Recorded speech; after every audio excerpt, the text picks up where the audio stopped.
My wife secretly pulled my son out of private school and used his tuition money to enroll her daughter instead. So, I made her leave my house with nothing. Rachel said she understood what she was signing up for when she married me. Ethan comes first, I told her on our third date. He's my son, my responsibility. She touched my hand across the table. That's what I love about you. You're such a devoted father. Ethan was thriving at Riverside Academy. His math teacher said he had real potential for advanced placement. The tuition was $18,000 a year, but watching him grow confident, make friends, finally love learning after his mom's death, worth every penny. Rachel moved in after the wedding and immediately had opinions. Private school is elitist, she said, watching me write the tuition check. My nephew goes to public school and he's fine. Ethan's been through enough changes, I said. He needs stability. She rolled her eyes but dropped it. Then her daughter Chloe from her first marriage started visiting every other weekend. Why does Ethan get private school but Chloe doesn't? Rachel asked. That seems unfair. You said Chloe's dad pays for her education, I reminded her. That was our agreement. Well, things change. Her father lost his job. I'm sorry to hear that, but I can't afford 2 private school tuitions. Then maybe Ethan should try public school. Build character. There it was. He's staying at Riverside. 2 months later, I came home from a business trip to find Ethan doing homework at the kitchen table. Why aren't you at chess club? Rachel picked me up early. Rachel walked in holding papers. I withdrew him from Riverside. The public school is perfectly adequate. My vision went red. You did what? The semester was ending anyway. I thought it made sense to transition him now. You had no right. You're not his mother. I'm his stepmother. I'm trying to manage our household finances responsibly. By stealing my son's education? Stealing? That's dramatic.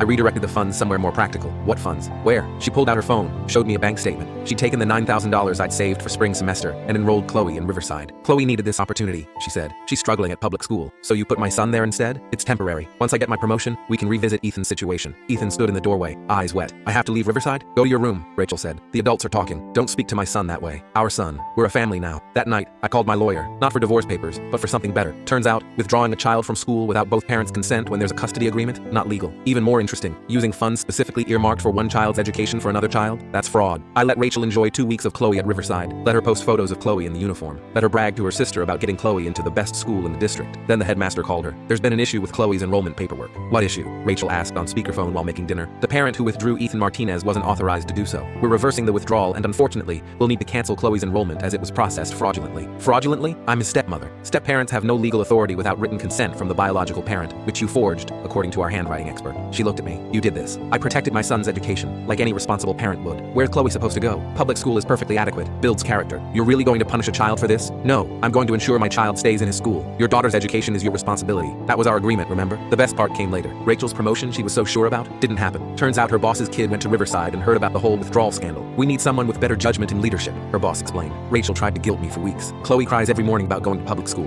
Maybe her father can help. You know he can't. Then maybe you should have thought about that before touching my son's enrollment. She moved out 6 months later, said I was impossible to live with, that I held grudges, that I chose my son over our marriage. I chose my son over your deception, I corrected. Ethan graduated from Riverside with honors, got into his top choice college with a partial scholarship. Rachel's still posting motivational quotes about rising above toxic people and knowing your worth. Chloe's at public school. I heard she's doing fine, building character.